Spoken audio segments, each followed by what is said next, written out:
Deus ex machina is a plot device whereby a seemingly unsolvable problem is suddenly and abruptly resolved by the contrived and unexpected intervention of some new event, character, ability or object. Depending on how it is done, it can be intended to move the story forward when the writer has painted himself into a corner, and sees no other way out, to surprise the audience, to bring the tale to a happy ending, or as a comedic device. Origin of the expression: the Latin phrase deus ex machina, from deus, meaning a god, ex, meaning from, and machina, meaning a device, a scaffolding, an artifice, is a calque from Greek a 1/4 euro I euro a 1/2 I 1/4 I plus or minus I 1/2 I micron I, meaning God from the machine. Such a device was referred to by Horace in his Ars Poetica, where he instructs poets that they should never resort to a god from the machine to resolve their plots unless a difficulty worthy of a god's unraveling should happen, nec deus intersit, nisi dignis vindis nidus insiderit. Nec quota loqui persona laborat. He was referring to the conventions of Greek tragedy, where a machine is used to bring actors playing gods onto the stage. The machine could be either a crane used to lower actors from above or a riser that brought actors up through a trapdoor. Ancient usage: more than half of Euripides' extant tragedies employ a deus ex machina in their resolution, and some critics claim that Euripides invented it, although Aeschylus employed a similar device in his Eumenides. A frequently cited example is Euripides' Medea, in which the deus ex machina, a dragon-drawn chariot sent by the sun god, is used to convey his granddaughter Medea, who has just committed murder and infanticide, away from her husband Jason to the safety and civilization of Athens.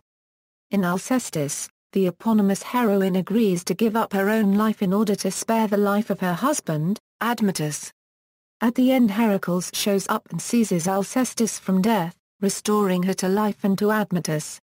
The device was not without its ancient critics.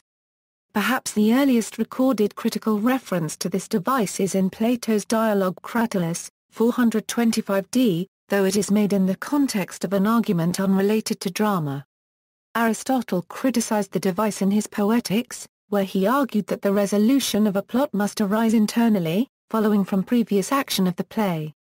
In the characters too, exactly as in the structure of the incidents, the poet ought always to seek what is either necessary or probable, so that it is either necessary or probable that a person of such and such a sort say or do things of the same sort, and it is either necessary or probable that this incident happen after that one. It is obvious that the solutions of plots too should come about as a result of the plot itself, and not from a contrivance, as in the Medea and in the passage about sailing home in the Iliad.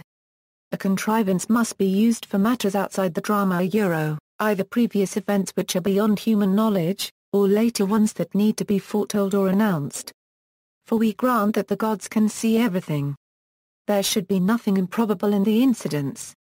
Otherwise, it should be outside the tragedy, for example, that in Sophocles' Oedipus. Aristotle praised Euripides, however, for generally ending his plays with bad fortune, which he viewed as correct in tragedy, and somewhat excused the intervention of a deity by suggesting that astonishment should be sought in tragic drama.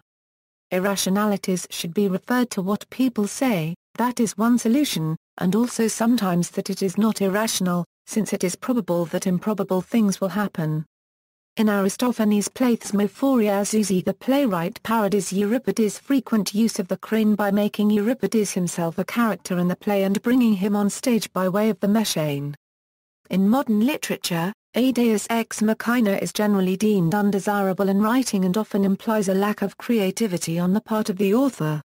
The reasons for this are that it does not pay due regard to the story's internal logic and is often so unlikely that it challenges suspension of disbelief, allowing the author to conclude the story with an unlikely, though perhaps more palatable, ending. Following Aristotle, Renaissance critics continue to view the deus ex machina as an inept plot device, although it continued to be employed by Renaissance dramatists. Shakespeare used the device in As You Like It, Pericles, Prince of Tyre, Cymbeline and The Winter's Tale. During the politically turbulent 17th and 18th centuries, the deus ex machina was sometimes used to make a controversial thesis more palatable to the powers of the day.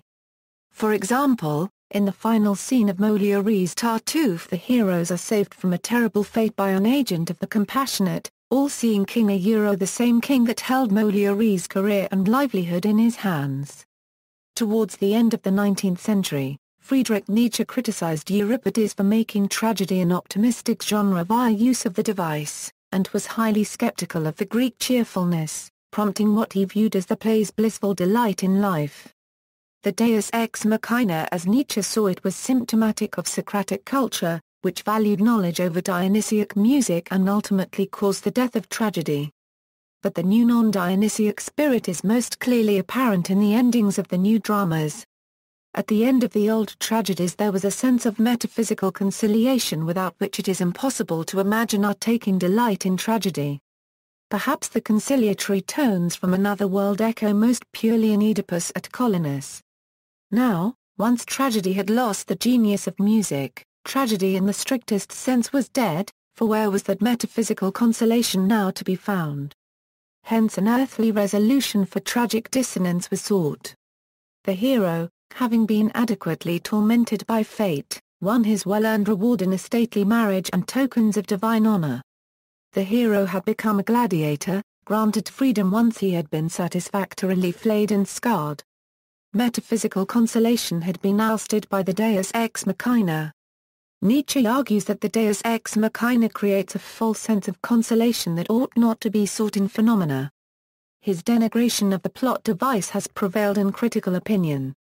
Some 20th-century revisionist criticism suggests that Deus ex machina cannot be viewed in these simplified terms, and contends that the device allows mortals to probe their relationship with the divine.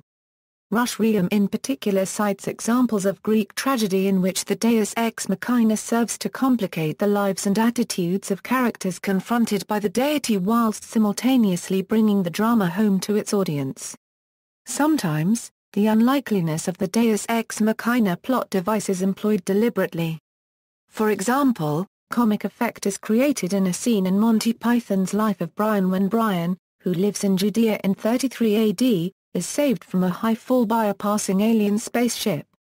Recent examples, in the classic novel Lord of the Flies, the rescue of the savage children by a passing Navy officer is viewed by some critics as a Deus ex machina. The abrupt ending conveys to the audience the terrible fate which would have afflicted the children if the officer had not arrived at that moment.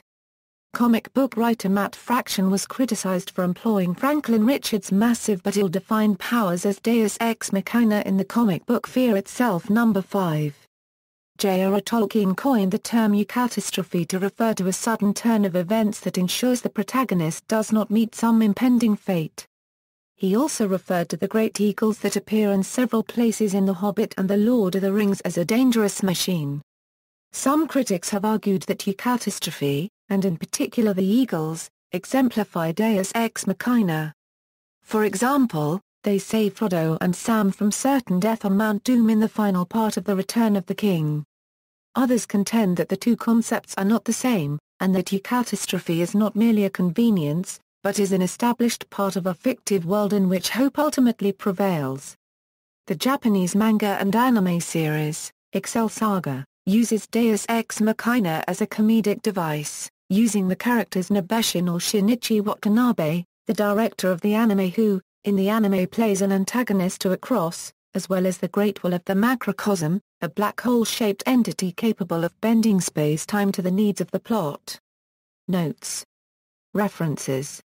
External links, the dictionary definition of Deus ex machina at Wiktionary, a Deus ex machina. New International Encyclopedia 1905a.